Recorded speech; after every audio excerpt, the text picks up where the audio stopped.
Bonjour mes chers Capricornes, je vous remercie de me retrouver pour ce survol de l'année amoureuse 2021. Vous avez été nombreux et nombreuses à me le demander, donc je me suis dit pourquoi pas. Et puis je suis en train de penser actuellement à réaliser des horoscopes mensuels exclusivement amoureux, en plus des horoscopes mensuels généralistes que je réalise, mais ça va me prendre beaucoup de temps. Donc je suis encore en train de réfléchir au format, est-ce que je pourrais vous proposer et donc je suis ouverte à toute suggestion d'ailleurs. Et si ça vous parle, laissez un commentaire, ça me motivera à le faire. Et ici, on va s'intéresser avec ce tarot moderne Witch, eh bien, aux énergies de ce début d'année amoureux pour vous.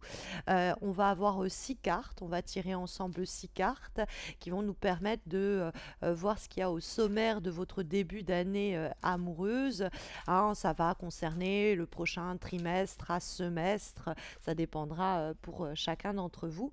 Et la première carte que nous allons trouver, elle va marquer le thème majeur de ce début d'année amoureux. Ça peut être une personne, une situation, une, euh, une énergie quoi, qui marque votre début d'année amoureuse. Quoi, votre début d'année amoureux est localisé. Alors il y a plusieurs cartes qui tombent, c'est le 2 d'épée qui se montre, mais moi j'attends une carte bien claire qui vienne à nous donner cette première énergie pour vous hein, et pour ce début d'année affectif, mes chers Capricornes. Et nous avons la carte de la reine de denier.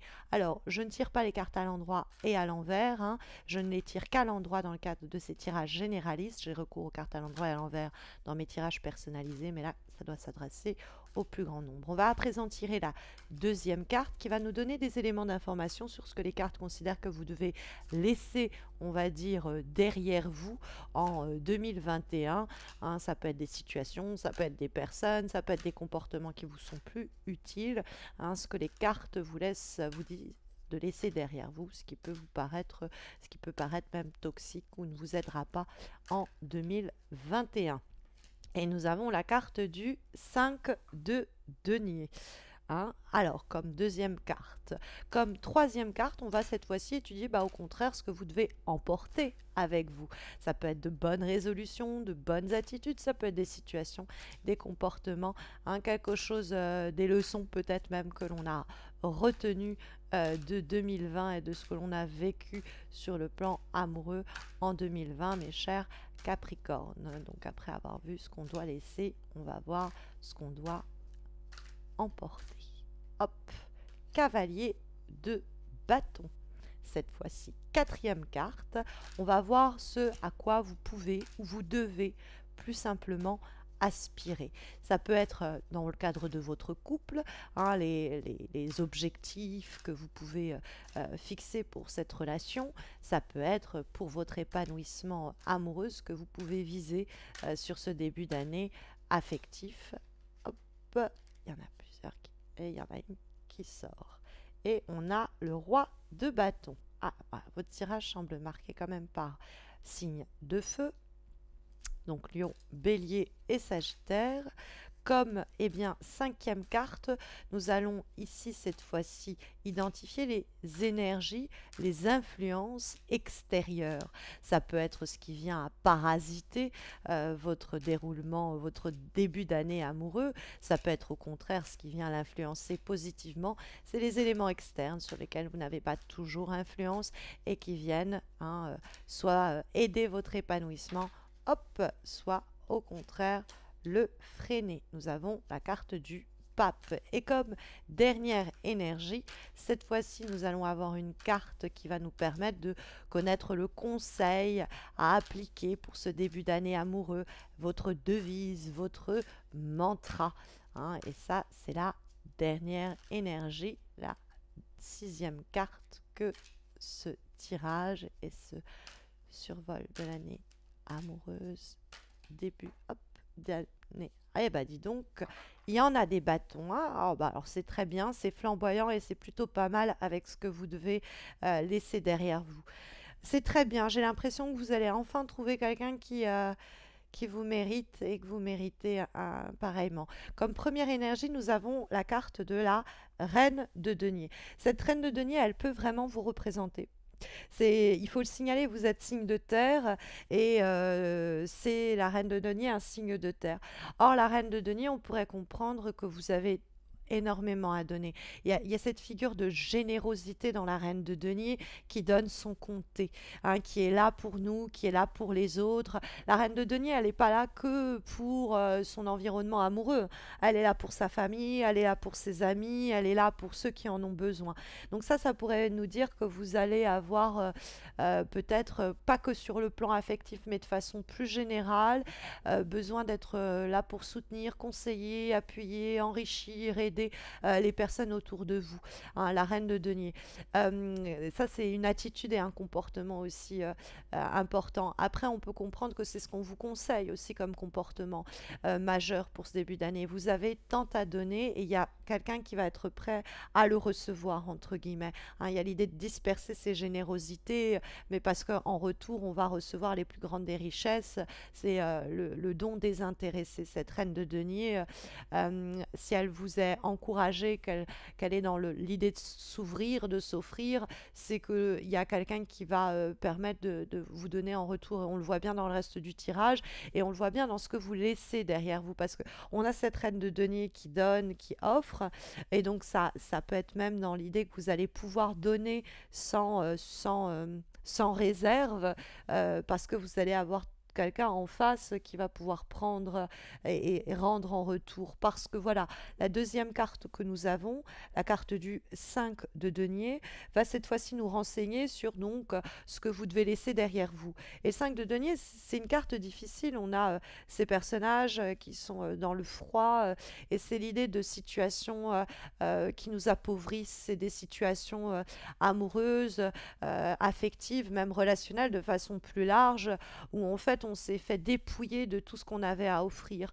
Hein. Et la reine de denier, ça peut être le problème, c'est qu'il y a il y a une vraie générosité. Vous, comme je vous dis, quand vous vous ouvrez votre cœur, vous le faites pas à moitié, et ça peut être au profit de personnes qui vous ont négligé, qui ont pas donné en retour la même chose. Vous êtes peut-être à un moment de l'année 2020 carrément senti négligé par votre entourage, vous vous en sentiez un peu esselé et peut-être parce que vous ne vous êtes pas assez ouvert ou ouverte, que vous n'avez pas assez tendu la main pour qu'on vous vienne aussi en aide. Donc peut-être qu'il y a des comportements, des attitudes de ce côté-là qu'il va falloir vraiment revoir et qu'il faut laisser de côté en 2021. C'est-à-dire que vous ne pouvez pas en vouloir à votre compagne ou à votre compagnon de ne pas avoir été là quand vous étiez dans le besoin si vous n'aviez pas fait sentir que vous étiez dans le besoin. Il peut y avoir quelque chose de cet ordre-là. Après, ça peut être vraiment les personnes à qui vous avez demandé de l'aide et qui sont détournées de vous ou des relations qui se sont appauvries, dégradées, dans lesquelles vous n'avez pas reçu autant que vous avez donné. Et donc, c'est ça qu'il faut laisser derrière parce qu'il y a visiblement quelqu'un, une relation qui est en capacité de nous offrir l'intensité de ce que nous avons à donner et de recevoir en retour la même chose quand on trouve cette carte du cavalier de feu, le cavalier de bâton qui va surgir cette fois-ci dans ce qu'on doit amener avec nous.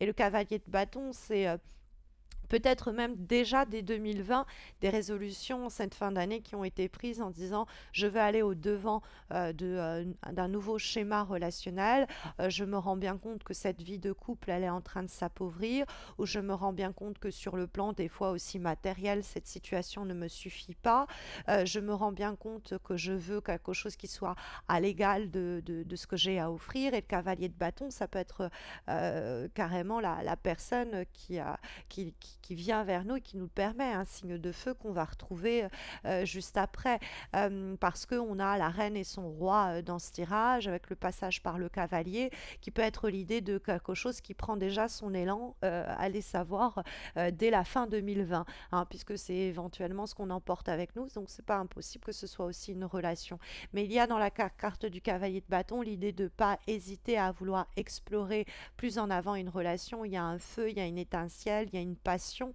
et une passion que l'on trouve ou qu'on le retrouve après une période de temps mort. 5 de denier, ça peut être une relation qui était en train de s'éteindre et qui retrouve un feu parce qu'on a envie d'offrir plus à son partenaire pour recevoir également plus. Ça peut être une période de vache maigre où on était complètement, on avait l'impression d'avoir été oublié du destin pour le plan amoureux et il y a de nouvelles émotions qui arrivent au galop, il y a une nouvelle intensité qu'on a peut-être même déclenchée puisque on va trouver ensuite ce roi de bâton qui est bien aspecté et ce roi de bâton, il va quant à lui nous permettre d'identifier ce que les cartes vous disent que vous pouvez espérer attendre de votre début d'année amoureux 2021, que ce soit donc des objectifs à atteindre pour votre couple ou à titre personnel, dans le cadre d'une relation existante ou sur une relation naissante. Et bon, on a un signe de feu à nouveau, donc toujours les lions, les béliers, les sagittaires. On a un roi de feu qui peut être la personne que l'on espère, qui va être notre roi. Vous allez vous compléter sur un côté très concret et très tangible. Ça peut être l'idée que vous travaillez tous les deux avec les mains, hein. Vous êtes vous-même dans un travail tactile et lui ou cette personne, roi de bâton, hein, ça peut être une femme, mais qui est dans, c'est quelqu'un qui dirige sa propre boîte dans, je sais pas, quelque chose de manuel. Alors évidemment, je me dis menuisier parce que c'est du bois et que je pense à manuel, mais ça peut être tout, ça peut être quelqu'un qui masse, il peut avoir une connexion sur aussi quelque chose de très terrestre où vous êtes très reliés l'un et l'autre à la terre et donc vous pouvez aspirer à avoir une connexion là-dessus. Mais c'est le feu et l'intensité que vous avez peut-être perdu avec le 5 de denier à une période de 2020 et que vous allez pouvoir retrouver. Puisque on trouve en plus la carte du pape, donc il y a le feu, il y a l'intensité, mais il y a également la connexion spirituelle et psychologique. Donc, peut-être en plus que c'était ce qui manquait avec le 5 de denier, on est au pied de l'église, à la porte de l'église. Donc, il y a quelque chose peut-être qui manque sur le plan spirituel. Mais la carte du pape, elle va nous permettre d'identifier les énergies extérieures. Vous vous rappelez les influences externes qui viennent positivement influencer les choses ou parasiter négativement le déroulement de notre début d'année amoureux. Or, la carte du pape, c'est super, c'est une carte normalement qui nous parle d'un engagement encore plus pensé, plus fort. On se dit par exemple dans une relation existante les vrais problèmes, on en parle sereinement. Il y a peut-être même quelqu'un qui peut intervenir pour aider, conseiller, hein, et faciliter les choses. Ça peut être le pape, la personne que l'on rencontre, avec qui on voit très vite que les sentiments sont clairement exprimés, on ne se cache pas, on se dit les choses autour donc de cette relation nouvelle et naissante, de cette sinon nouvelle attitude, nouveau projet que l'on fait naître. Il y a une nouvelle étincelle, nous dit ce début d'année, la carte du valet de bâton. Hein, on a le valet de bâton, le cavalier de bâton, le roi de bâton. Donc il y a vraiment comme une situation qui grandit au fur et à mesure qu'on l'enrichit, on la nourrisse. Peut-être que c'est la relation elle-même qui passe à chaque fois une étape jusqu'à que le partenaire, la partenaire soit notre roi, notre reine et qu'on forme un binôme imparable autour d'une relation, peut-être même d'un mariage, d'un engagement. Le pape, il vient marier ceux qui viennent les voir après une période justement d'appauvrissement sur le plan affectif, on arrive à avoir une situation, une étincelle, suivre son cours jusqu'à devenir un feu qui réchauffe et auprès duquel on peut se réchauffer longtemps. Il y a un feu sinon qui peut même reprendre avec cette carte du valet de bâton. J'aurais quand même tendance à y lire évidemment un signe de feu au risque de me répéter pour ce début d'année 2021 en sachant que ça peut être les premiers mois jusqu'au au premier semestre éventuellement. Ça dépendra un peu de vous tous, ça variera en fonction de chacun. Donc j'espère que ça saura vous guider au mieux au cours de ce début d'année amoureux 2021. Mais vous le savez qu'en plus, je pense mettre en place des horoscopes mensuels spécifiquement amoureux, en plus des horoscopes généralistes que je réalise depuis des années. Et donc laissez un commentaire commentaires ou vos suggestions sur le format que je pourrais faire parce que ça va me prendre beaucoup de temps et c'est ça ma vraie épine dans le pied. Si vous êtes super motivé, dites-le moi, ça me motivera également. Et puis abonnez-vous donc pour ne pas rater tout ça, les prochains horoscopes, les guidances aussi intuitives que je poste ponctuellement. Et puis si vous voulez un tirage personnalisé, eh bien bon, il y a mon site, hein, tout simplement, je réalise des tirages, mais vous pouvez aussi en gagner un sur ma page Instagram et en gagner un autre sur ma page Facebook. Et en plus sur Instagram et Facebook, je poste chaque jour une guidance quotidienne, donc raison de plus pour m'y retrouver. Voilà, abonnez-vous à ma chaîne, likez cette vidéo, commentez-la si vous avez apprécié, ça fait plaisir d'avoir un soutien et un support. Prenez bien soin de vous mes chers Capricornes et puis à très vite j'espère.